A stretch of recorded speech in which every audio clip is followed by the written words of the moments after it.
حضرت سیدنا ابو ہریرہ رضی اللہ تعالیٰ عنہ روایت کرتے ہیں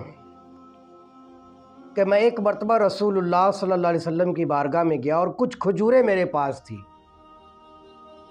اور وہ کھجوریں میں لے کر رسول اللہ صلی اللہ علیہ وسلم کی بارگاہ میں گیا اور میں نے عرض کی یا رسول اللہ صلی اللہ علیہ وسلم میرے لیے ان کھجوروں کے اندر برکت فرما دیں۔ ایک بات تو یہ سمجھ آ گئی کہ صحابہ اکرام کا بھی یہ عقیدہ تھا کہ رسول اللہ صلی اللہ علیہ وسلم کی دعا کی برکت حاصل ہوتی ہے،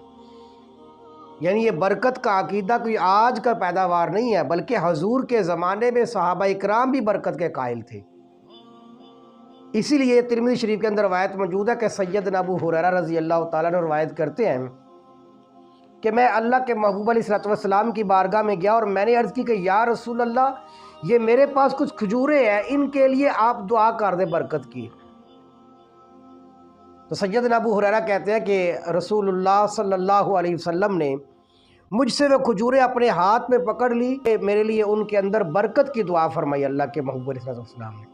اور دعا فرمانے کے بعد پھر اللہ کے محبوب علیہ السلام نے فرمایا کہ ابو ہریرہ یہ کھجوریں لے لو اور اسے اپنے توشہ دان کے اندر ڈال لو۔ اور ساتھ میں اللہ کے محبوب علیہ السلام نے ایک نصیحت فرمائی اور آپ نے فرمایا کہ ابو ہریرہ جب کبھی بھی تمہیں ضرورت پڑے نا کھجوروں کی تو اس توشہ دان کے اندر اپنا ہاتھ ڈال کے کھجوریں نکال لینی، کبھی بھی اس کو جھاڑنا نہیں ہے کہ بھی کتنی رہ گئی ہیں یا کتنی باقی ہے ان کو چیک کر لو۔ آپ نے فرمایا کہ نہیں، کبھی بھی اس توشہ دان کو جھاڑ کر نہیں دیکھنا تم نے، بس جب تمہیں ضرورت پڑے تم نے اپنا ہاتھ اس کے اندر ڈالنا ہے اور کھجوریں نکال لینی اور اپنی ضرورت پوری فرما لینی۔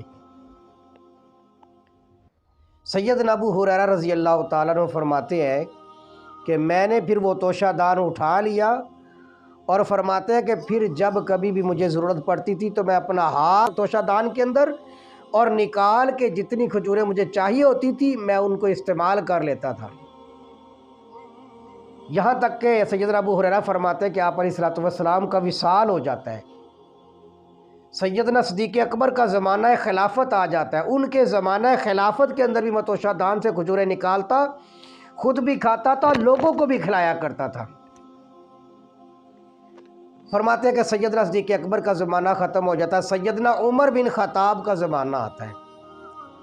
وہی توشہ دان جو حضور کے سامنے تھا میں آج سیدنا عمر بن خطاب کا زمانہ آ چکا ہے، لیکن میں اس توشہ دان کے اندر اپنا ہاتھ ڈالتا تھا اور جتنی مجھے کھجوروں کی ضرورت ہوتی تھی میں کھجوریں نکالتا تھا، خود بھی کھاتا تھا۔ فرماتے ہیں کہ ہم خود بھی کھایا کرتے تھے،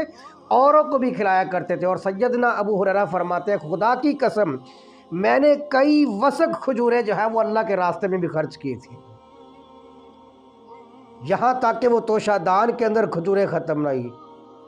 سیدنا عمر بن خطاب کا زمانہ گزر جاتا ہے، آپ دنیا سے پردہ فرما جاتے ہیں، اور سیدنا عثمان بن عفان رضی اللہ تعالیٰ عنہ کا زمانہ خلافت آ جاتا ہے۔ حضرت ابو ہریرہ فرماتے ہیں کہ رسول اللہ صلی اللہ علیہ وسلم کی دعا کی برکت کا یہ عالم تھا کہ عثمان غنی کی زمانہ خلافت کے اندر بھی میں کھجوریں نکال کر کھایا کرتا تھا، اللہ کے راستے میں بھی خرچ کیا کرتا تھا، لوگوں کو بھی کھلایا کرتا تھا۔ سیدنا عثمان غنی کا زمانہ خلافت کا بالکل آخر وقت، یہاں تک کہ جب سیدنا عثمان بن عفان رضی اللہ تعالیٰ عنہ کی جس دن شہادت ہوتی ہے اس دن وہ جو توشہ دان تھا وہ اس دن مجھ سے غائب ہو جاتا ہے۔ اسی لیے سیدنا ابو ہریرہ رضی اللہ تعالیٰ نے شعر فرمایا تھا اس موقع پر، آپ نے فرمایا تھا کہ آج زمانے کے لوگوں کو ایک غم اور ایک دکھ ہے کہ وہ سیدنا عثمان بن عفان کی شہادت ہے، لیکن مجھے آج کے دن دو غم ہے، ایک عثمان غنی کی شہادت کا اور ایک وہ توشہ دان جس کے لیے اللہ کے محبوب علیہ السلام نے برکت کی دعا فرمائی تھی۔ آج کتنے سال گزر جانے کے بعد آج تک میں اس سے کھجوریں کھاتا تھا اور آج وہ توشہ دان بھی مجھ سے گم ہو گیا، تو مجھے دو آج غم لاحق ہوئے ہیں۔ اب آپ اندازہ لگائیں کہ رسول اللہ صلی اللہ علیہ وسلم کی دعا کی برکت کا کیا عالم تھا کہ جب حضرت ابو ہریرہ نے حضور سے دعا فرمائی، وہ کتنا زمانہ تھا، کتنے سال حضور کے گزرے ہیں، اس کے اندر کتنے سالوں کے بعد آپ علیہ السلام کا وصال ہوا۔ پھر صدیق اکبر کا زمانہ خلافت آیا، سیدنا عمر بن خطاب کے کتنے سال زمانہ خلافت رہا، پھر عثمان غنی کا زمانہ خلافت کا آخری دن جس دن ان کی شہادت ہوتی ہے، تو سیدنا ابو ہریرہ فرماتے ہیں لیکن حضور کی دعا کی برکت کا یہ عالم تھا کہ کئی سال گزر چکے ہیں، آج بھی اس توشہ دان کے اندر کھجوریں موجود تھی۔